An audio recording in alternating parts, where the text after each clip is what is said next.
Welcome to Teaching That Counts, a podcast dedicated to the teaching and learning of mathematics. We discuss a variety of topics from building thinking classrooms to creating a more equitable math class. I hope that the conversations that I have with my guests help inspire you in your own classroom, school, or district, or if you're a parent like me, with your child's mathematics journey. You can find me via my website, teachingthatcountspodcast.com, or on socials at MyEstisTeach. Thank you again for joining me, and I hope you enjoy the podcast.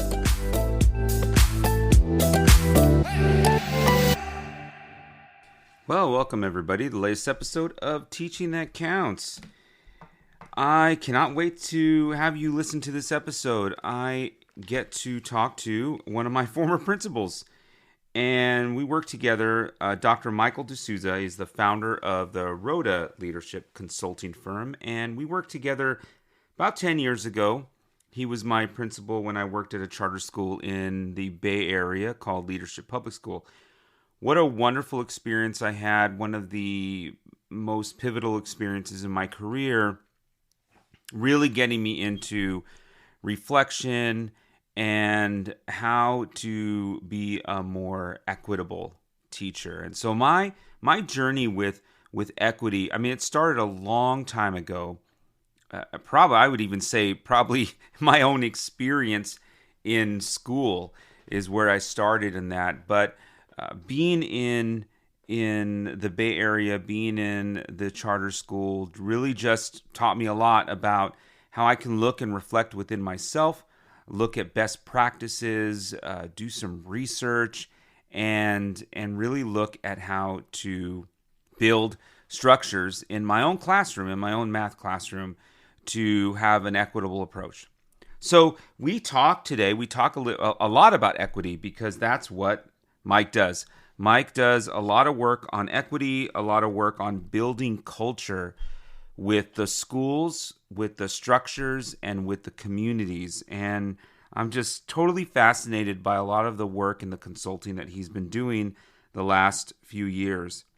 We talk about belonging and creating that sense of belonging in students, in their school, in the classroom, and how we can do that. And if those of you that are going to the NCTM conference in Seattle, the regional conference, are one of our big themes is belonging. And I know we've talked about how to bring a sense of belonging in our students. So we really focus on that in the end of this podcast.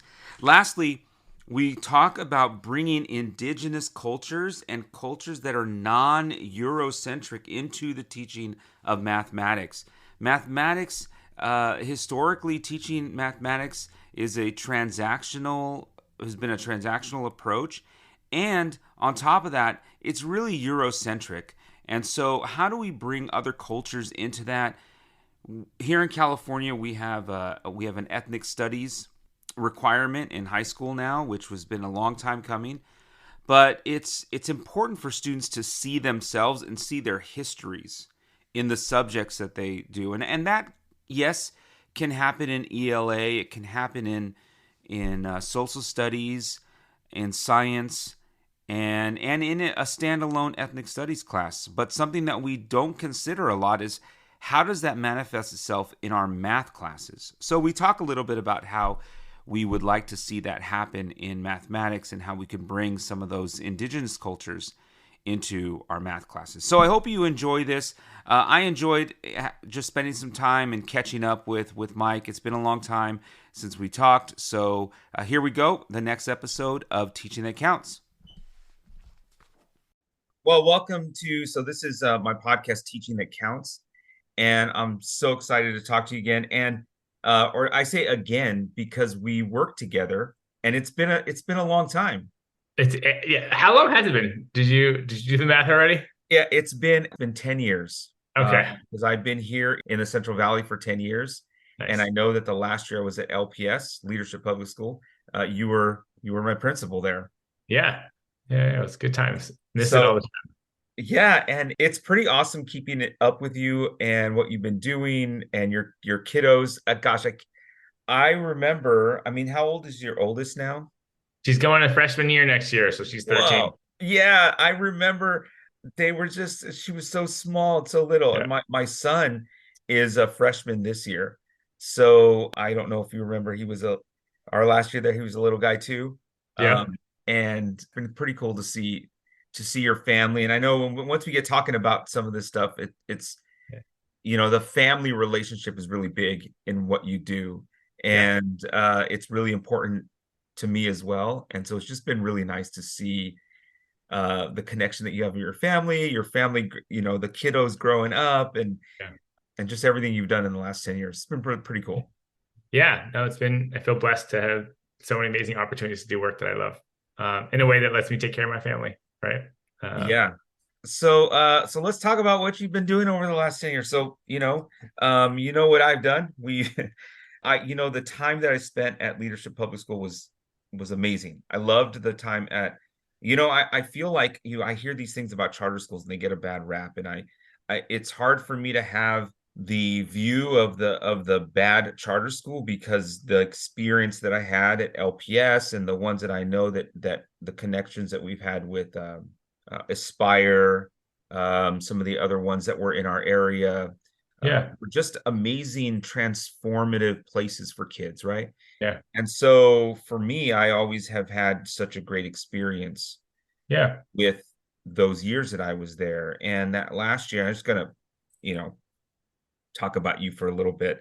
Yeah. My last year, uh, I always had some nervousness about change in leadership, right?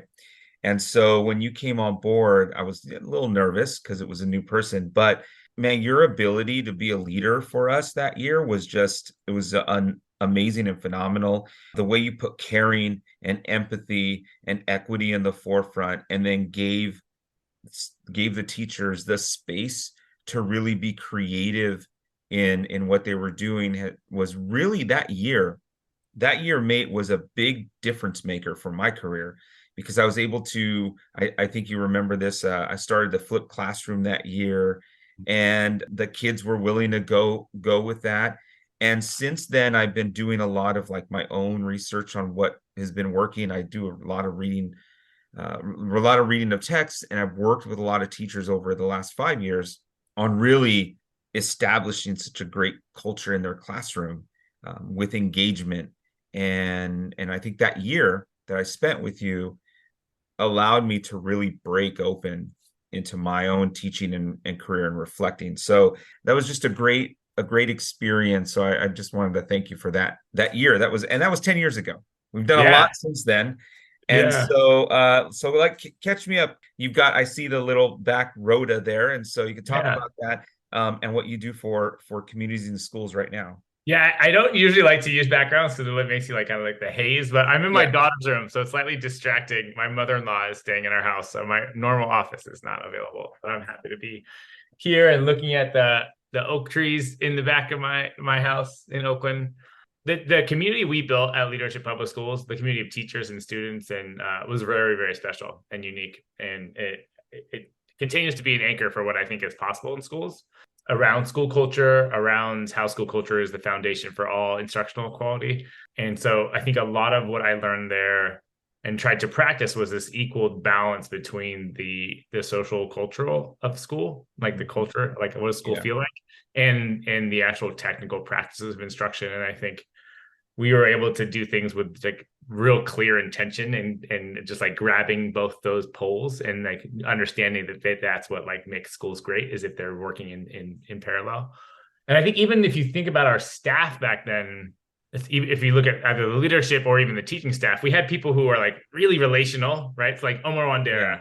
No, there's few people in the world can like have kids love and revere and fear in equal like intensity, right? And how Right. that his ability to do that, and then we had like you and Mike McCaffrey, Fauteur, Rose Zapata, like these just like amazing tacticians. Like they were very technically sound when it comes to instruction, like Right. Yeah. planning, right? Like instructional, like from just the nitty gritty of being a baller teacher they had that. So we had this mixture of just people who are weaving around the social, cultural, and the instructional with such clarity. And I think it was why we were one of the highest performing schools in the state. And in some ways, I mean, there were years where we were having like over 100 visitors. Do you remember that? Well, like, yeah, I do. I remember like, that. I mean, we had Brazilians come. Like we had. I mean, it was funny. I don't know if you know, the Brazilians came. I joked with them like, "Hey, if y'all ever need me to come, like help y'all out, I'll be there." And then they call me up, and I'm like flying to Brazil, telling them about our school. Like, it was a super special place, and obviously the young people were amazing. But I believe that our young people, the young people there, weren't different than any other young people, right? It was just creating conditions for them to be great. Yeah, I think the other strong memory I have of our time, my first year in that class, was obviously special to me because it's very memorable because it was my first year as a principal. Yeah, I remember Serene as a ninth grader going to the retreat, because we did that retreat where we bring all the ninth graders before they come to campus, which is a very transformational experience for a lot of these young people. And I just asked the group, and Serene said, responded. My question was like, how does this feel different? Does this feel different already? And like Serene stood up in front of all these like ninth graders she didn't know yet, and she started crying, and she's like, this is the first time in my life like where I've been to school where people think that we can be great.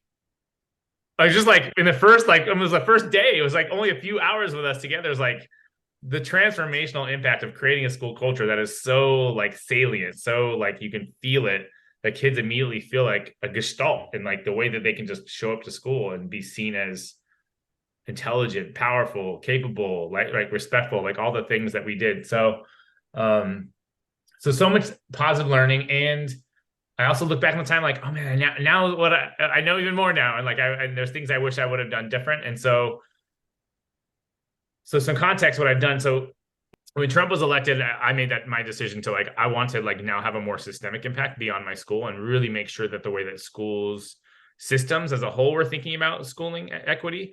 So I don't know if you know, but like even after that, we were starting to do grading differently, right? We were trying to move towards master grading, which I know you've been engaged in. We were moving towards changing our admission policies. So we were giving priorities to students who had scored below basic on the state test or lived in the lowest income neighborhoods. Like we were doing like real true equity work around like, how do we make sure that our school serves the students who have been furthest from opportunity? And then how do we also make sure that our practice inside are not continue to harm kids that came to us because they were underprepared when they got to us? But I was like, but these things need to be happening on systems, right? Across this whole city. So I took a position at an organization called Educate 78, which was primarily focused on the 78 square miles of Oakland. And I was working with central office staff around thinking about how to restructure the school, the whole school system around like what schools should grow, which schools might we merge, what schools should we consider closing, and how do we engage with the community around that conversation about why schools need to be restructured. So I did that work. I coached 6 or 7 different principals who were either in the process of redesigning their school or merging their school or building a new school, and had amazing opportunities to work with some great leaders. Probably my favorite and most transformative experience was working with the Homies Empowerment organization, which during COVID was essentially just like it was just doing powerful work, feeding families. Like they just had they called it the Freedom Store, just like making sure people were fed. But they had been designing a school for a long time. Dr. Cesar Cruz was designing a school, and they just opened their school in the fall. They eventually decided to make it an independent school. So it's a private school, but it's a free school. There's no tuition. Okay. So I got to work with them. That was super powerful. I got to work with the OUC central office around restructuring, and that was more learning about what not to do than what to do. So I got to do that work. But in my time there, my last year at Educate 78, I was like on loan to a parent organization called the Oakland Reach. And the Oakland Reach had been just super powerful organization in Oakland, where there was a group of like 4 Black moms who were like, we got to do something about our child's education. Like grandmas who like they were served poorly, now their grandchildren are being served poorly. They just wanted to advocate for improving quality of schools. And so when I connected with them, they had done a survey with families, over like 400 families, like what's the one thing that's keeping you up at night around your child's education? And 80% of the families said reading. And so that was the same summer where Emily Hanford's podcast around literacy across the country and the science of reading, like the NAACP locally was talking about reading. The district wanted to be involved. And so I was the chief of staff for a campaign that we called the Literacy for All campaign. And the vision was we'd start with like addressing early education, like early ed, like TK through 3 literacy, but then we eventually moved to all grades, and we'd also move towards like making sure adults learn how to read. But we started at the younger grades, and super powerful campaign. We had like 30 organizations across the city, the mayor's office, charter schools, nonprofits, the district, and people are like, hey, let's get on the same page around what's our policy and what's our plan for addressing literacy and moving towards a more systematic and structured approach to literacy. So that was super fun because we not only do we have like the grass tops, like people in leadership positions, but we also ran workshops. We had 5 workshops that year around families where they were actually learning how children learn how to read. Oh, that's great. They were engaging with like the standards and the assessments. They were learning about the neurology of reading. Like it was super powerful. So when it was time to go to the board and say, we need you to like adopt a curriculum that's aligned to the research around how early literacy is developed, it was the first time in a long time, like it was a unanimous vote. Like everyone said yes. No one was going to stand up to, because we had like 200 moms, like Black and brown moms, some dads, right, show up to the board meeting all in their yellow shirts. And it was a super powerful moment, and that was led by families. Unfortunately, a month later, when the day that we're supposed to have our summit, where we're bringing families to sit with teachers and principals, right, to like, okay, now we got the policy, how are we going to move this forward? The day the summit was supposed to happen was the day that schools were closed for COVID. Oh, wow. So we didn't get to have the summit, obviously, and the Oakland Reach went straight into just like taking care of families, fundraising, and getting families money just to pay for the rent or to pay for food. And it was an amazing organization and what they were doing just to support families. But a month later, Keisha's like, Michael, like, Keisha's the founder of the Oakland Reach. She said, Michael, I think we just got to teach the babies how to read. So we designed, out of the blue, we created our own summer school, a virtual summer school that involved primarily literacy, since we were focused on literacy, but we also started slowly engaging with other local organizations around complementary education programs, whether it would be like, we had martial arts, we had science, we had all these amazing programs. So, and it was all free of charge to families. So they were getting, we call it like the porterhouse steak. Like they were getting really, really good, high quality online learning. So it was also like it was interesting because like the quality of the daytime learning with their schools was pretty ineffective. Right. So what we called that the citywide hub and the Literacy Liberation Center, we built that for COVID, and it lasted for a few years. Like we were running it all through COVID, all through shelter in place, and it just blew up. Like it went from like we were on CNN, ABC News, like Mackenzie Scott gave us $3 million. Like we went from like $1 million organization to like a $5 million organization in just the course of like a year and a half, 2 years. Yeah. And just having a really profound impact on families here in Oakland. And I learned tons. And so when I look at that experience and I think about what I didn't do as a principal, is I didn't really build with families when I was a principal. I was serving families. I was like doing for families or doing to families. And I think that experience shifted my mindset around what could schools be if we did school with families? Yeah. If we were like partners shoulder to shoulder and thinking about what we want to do. Right. And it was never like I had super positive relationships with families. I mean, families really trusted me, like being multilingual, being a son of immigrants. Like there's just like a lot of trust, but it was very deferential, right? It was like, see my son, like whatever you say, like whatever you say, we do. Like, yes, like, and it's helpful in some ways, but also like I should have paused to ask, like, how do you want to be involved, or what's your hopes? Like, what are your dreams, and how do those dreams and hopes and goals like infuse into what we do in school? And I think there was moments where we did some cool things with families, but ultimately, I think that's my biggest takeaway is I think schools can be really different places if we think about doing school with community and not to community. And so, yeah, after that experience with Oakland Reach, which was super powerful, like my third year, we had our third baby, and I had been hustling for so long. It was really rapid growth of things that I decided to go independently. And that's when I built my own consulting practice, which has pretty much primarily focused on family leadership and family engagement because of my everything I learned at the Oakland Reach. But I also do tons of other like instructional PDs. I've led instruction focused PDs, a lot around belonging and the relationship between belonging and academic achievement. Remember I was talking those tensions, that dichotomy. There's no false. There's not a dichotomy, that they're really connected. And it's been an amazing year. I've had 24 clients. I've traveled around the country.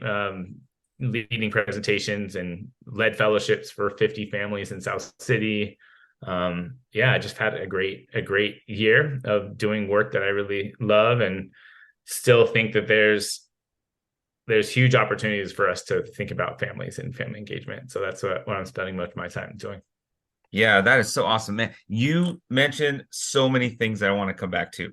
Cool. So many things in that little bit that I'd like to come back to. So just the kind of the most recent thing that you said about belonging and how you really focus on that belonging piece.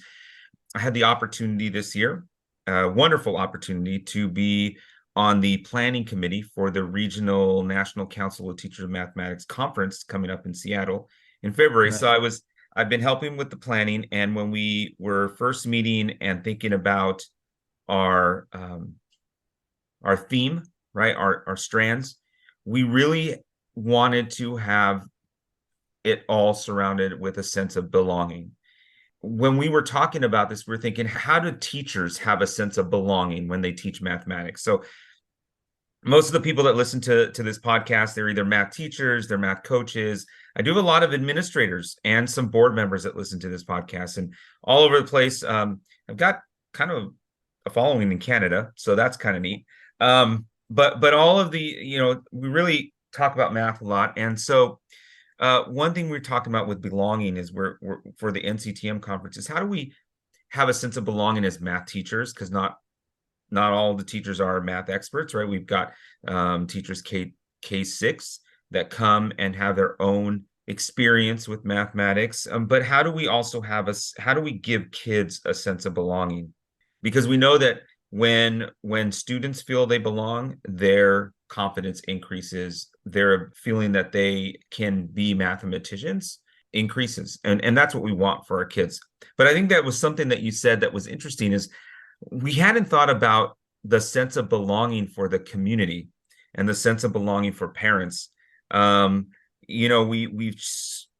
over the last years, we've changed our verbiage from stakeholders to educational partners. And there's some reasons behind that have more to do with what I'm going to talk about right now. But the idea that somebody has a stake in the game is different than the idea of somebody being a partner in education. And I like the idea that if we, just what you said about working with our communities and not just at or for our communities, we can increase our level of education for our kiddos, right? Yeah. And that sense of belonging. So my question here with is just like, I know you work with a lot of leaders and looking at really school structure. How can that lens on equity and the leaders that are listening to this podcast, how can they support the goal of belonging for students in mathematics, in school, and teachers and our community? Like, what can we be doing to help that? Yeah, I'm going to try to keep this big stuff. I'm going to try to keep it to 3 essential things. And I'll go back to leadership as an example, like the experience that we had there. There was a real clear sense of what it meant to be part of our school. Like when you said what it meant to be a Royal, while some kids would joke around that like facetiously, but it still was like actually true. Like there was a bit of an expectation of what does it mean to teach here? What does it mean to be a student here? What does it mean to be part of this community? And I would say all schools, to create a sense of belonging and a belonging that actually drives achievement, that drives learning, you have to have that sense of group identity for all people. They're like families know what it means, right? And if you don't already have that, right? If there isn't a living ethos around what it means to be part of the school, right? If it's just like that, I often use an analogy like tap water. Like school shouldn't be tap water. It shouldn't just be like this thing that way. I'm going to school. What do you mean? What's my school about? It should be like, no, we've like designed intentionally with community, like what it means to be part of this place. And so what that means for the way I act, what that means for my practices, what it means for our policies, for our relationships. So I think the root of all belonging at a school is creating a common understanding of what it means to rock with each other. Yeah. Right. And not in a way where like, if you don't fit this mold, then you're like, you don't belong. It's more, but like, how do we come to agreement that we all say like, this is what it means. Right. And so I'm not saying this is everyone has to have the same one, but students, families, staff should all build what I call like a collectively held mission, vision, values that we can come back to whenever things get hard, right? So when a kid doesn't feel belonging or when a kid isn't performing, we come back to like, what did we say to each other about what it means to be part of this community? So why school culture is at the root of everything is that, right? Because things will go bad. Something will go wrong. Like a teacher may not be performing the way we want them to perform, or a student might not be showing up the way we need them to show up, or family might be coming and they're upset with something, right? And then we got to come back to, well, what does it mean?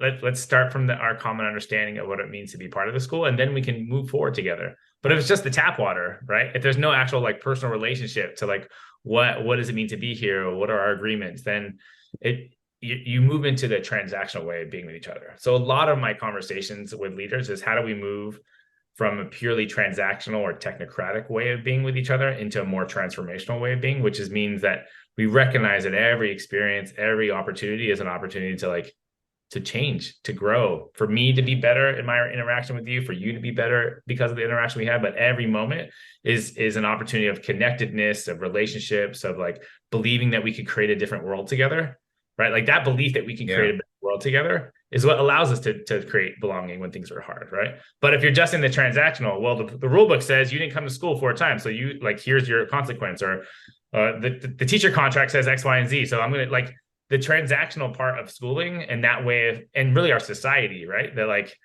you give me X, I give you Y, like this, that way of being will not get us to a place where we like really radically dream about what belonging means and what it means to be part of a school that's transformational.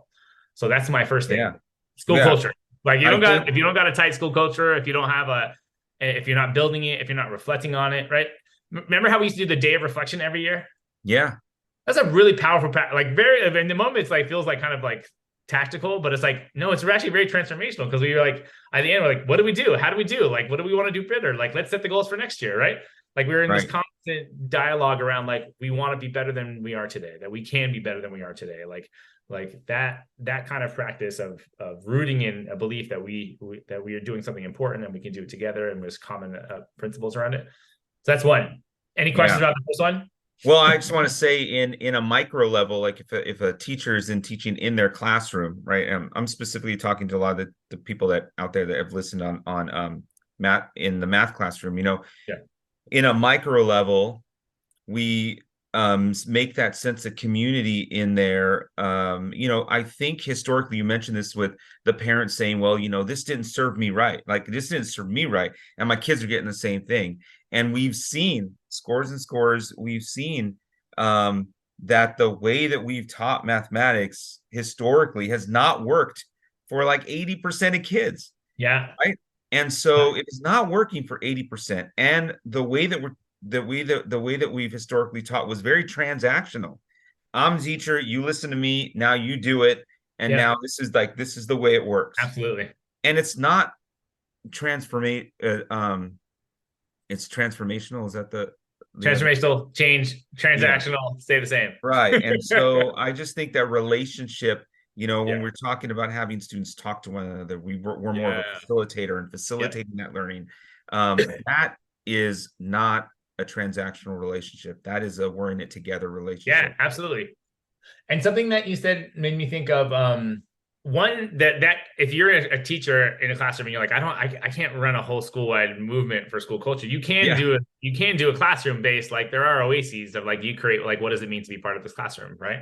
But I think so now this is moving into the second element, which when I think about belonging, which is around culture by itself is not enough. Yeah. You actually need the structures and systems that show kids that you care about whether or not they're learning, right? And so the second element that I talk about in I lead sessions around is some of the strategies that you used and some of the great math teachers that we've collaborated with uses like using data to show that I know what you know and I'm going to do something about it, or we are going to do something about it together when you don't know.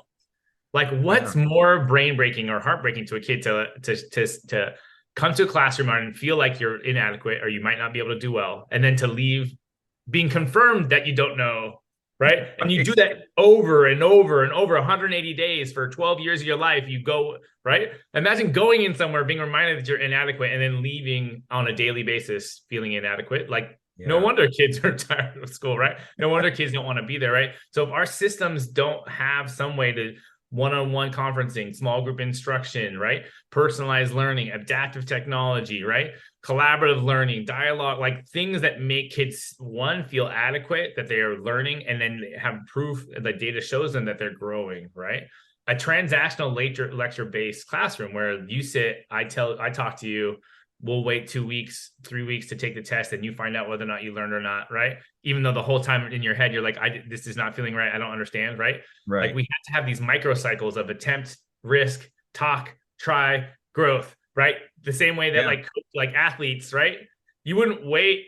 If a guy wasn't making shots, you wouldn't wait 2 weeks to like tell him how to like bring your elbow in, right? And make sure your feet you're falling through. You would tell them in the moment, elbow in, hand forward, use your wrist, right? You would do that corrective coaching along the way. And so our school system hasn't been part of that way of thinking.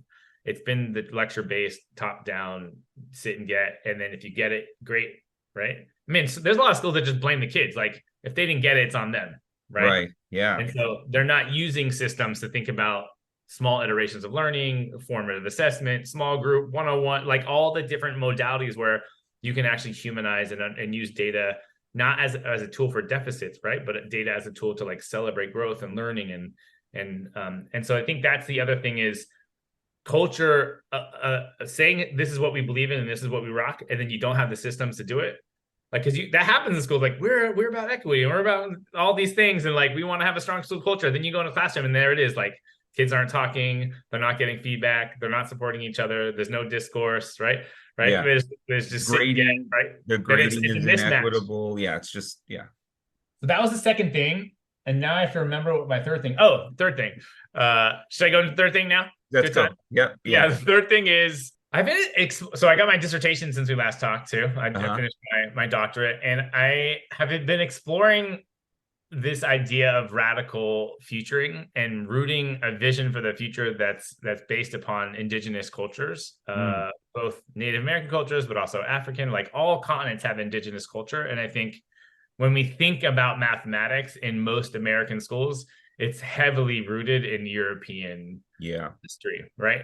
I mean, all the theorems are named after Europeans, right? Like the way it's written and described, like, and I'm not necessarily like, let's blow up all math and like start from scratch and just use Mayan characters, right? Like, that's not what I'm saying. But at the same time, like, gosh, our math is really Eurocentric, right? Yeah. If you're a Black student, indigenous student, a Latino student, you might think that you're now learning this language of the Europeans. Maybe not on the top of your mind, but like subconsciously, there's a reason why a lot of communities don't feel welcomed in math, because the math that we use was not built from other cultures, right? And so I think math teachers have to have the question of how does math become a place where we problematize the epistemology, right? Or problematize the idea of what is math, because there was math on every continent, right? People were doing math for thousands of years, right? The idea that like the Renaissance and European thinkers or even like the Greek thinkers were the only mathematicians is just wholly inaccurate. No, right? Egyptians, the Mayans. Exactly. I mean, I remember in the movie Stand and Deliver, Jaime Escalante says the Mayans were the first to have the concept of zero. He's a Mayans. Yeah. He's all, mathematics is in your blood. Yeah, exactly. Yeah. So I think that we should be asking the questions about how do we make math. How do we remind ourselves that math was not owned by Europeans? How do we remind ourselves that math has always been part of all of our ancestries, and that the idea that math is devoid of social and cultural context is harmful. And I have also often reflected, like, I studied, I don't know if you know this, but I studied molecular and cellular biology in college. That was my major. Oh, wow. Surprising, right? Whenever I tell people, like, that's not what they got, they would guess. But yeah, I studied MCB, they call it MCB at Cal. And I think of all the science and math classes I took, right? A lot of them. Not once did they ever ask me why I was doing this, why it mattered, what implications it has for the world, what opinions do I have about anything? Like, not once. And this is like a premier science university, right? So imagine being able to go to the university, study for 4 years, and had never been asked why this matters. it tells you like that's why we have the world we have, is because why do we create atom bombs? Like why do we have like technology that's destroying our earth? Because like no one was asking them like why does this matter? So math is deeply socially, it's social, it's cultural, it's political, and I think we should find ways for math to welcome in those conversations about, and once again, it's not easy, right? Because you can't spend half your time talking about social cultural issues in mathematics and then still make sure that they're ready to take the SAT or that they're ready for college level math. So a phrase I've often said, and I keep on back to, is the challenge of teaching and learning in schools is preparing students for the world that exists while preparing them to create the world that they deserve, right? Yeah. And I think math teachers have an opportunity to think about like in the future of math, like how are we bringing in different epistemologies, different like cultures, different ways of talking and speaking about math that allow students to see themselves and each other in ways that are, as mathematicians, in ways that like our current curriculum really fails in doing, right? And so a lot of that stuff happens in English classrooms or history classrooms, where let's use primary resources for history that are from different people, or let's make sure we're reading authors that are Black and brown in our schools. But like, I don't hear very many people in math saying like, how are we bringing in Mayan mathematics? How are we bringing in Southeast Asian mathematics, right? How are we bringing in Aborigine mathematics? Like I don't hear that as much. And I think there's opportunities for us to do that can allow kids to see themselves. And even just like basics, like all your mom and dads and everyone's doing math in some way at home. Whether they like to think of themselves as doing math, like we're all doing geometry and we're seeing patterns, like we're estimating. There's math all around us all the time. And so we should remind our students that they're all mathematicians already. Yeah, absolutely. And, even if I think some of those methods that we look at in numeracy and methods that students are doing with area models, those have roots back to Mayan and Aztec mathematics, and talking about that's where we're coming from. It's not it's not bad for the kids to know and see themselves and their histories in the mathematics that we do. I love that. And this stuff is hard because depending on who you are as a teacher, if you've been doing grading work, then like people have deeply held like relationships with schooling, right? And so like with grading, there's like, that's how I got to where I am. Like grades are like, they work the way they are, right? Like I think we'll have teachers that have the same relationship to math, right? Yeah. Like this is how you do math. This is what math is. This is why I love math. Like whatever it is, like they're going to have to deconstruct their own relationship to math in some ways so that they can be more open-minded to the idea that math can be more than just a Eurocentric. And I think that comes from, we've talked about, we've heard this a lot. That comes from some internal biases, right? Like I'm not saying internal biases are bad, but they exist. And when we've done something our whole lives in an experiential, that's the experience that we had, that's caused that internal bias. And mathematics is affected by internal biases, the way we teach it.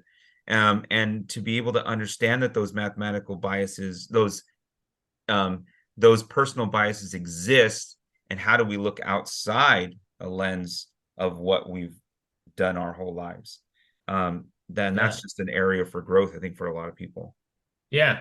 And once again, like it's really hard, right? Because I think we have some school districts who lean so hard on the social cultural that they really just lean in. And one thing that was clear at Open Reach was families really wanted culturally sustaining content in spaces where their kids felt belonging, but they would never advocate for it if it was at the risk of their students not being at grade level. As much as we want it to be culturally sustaining, our families understand, especially low-income families, Black and brown families, like they see education as their child's access to opportunity, right? And so we can't diminish their child's access to opportunity because of the social cultural things that we want to. Absolutely. And so that just makes it hard, right? And so does that mean we only do like didactic, crunch it out, practice, right? No, like we have to be comfortable with finding a delicate balance of, like I said, like preparing our kids for the world that exists while also helping them to create the world they deserve. And that's what makes schooling hard. Absolutely. We can talk forever because we haven't seen each other for a long time. And normally I try to keep the podcast down to about 30 minutes, but I know we've been talking for a while. But I got one more question. I've really been dying to ask you about your work with families and communities. And I just want to know how your organization, just a little quick blurb for all the leaders or board members or anybody out there that could use your help and expertise on, what your organization does to help connect school systems and communities, and how can that connection really help with school systems and having more students feel like they belong, more families feel like they belong, and more absolutely teachers. Yeah, appreciate you creating that space.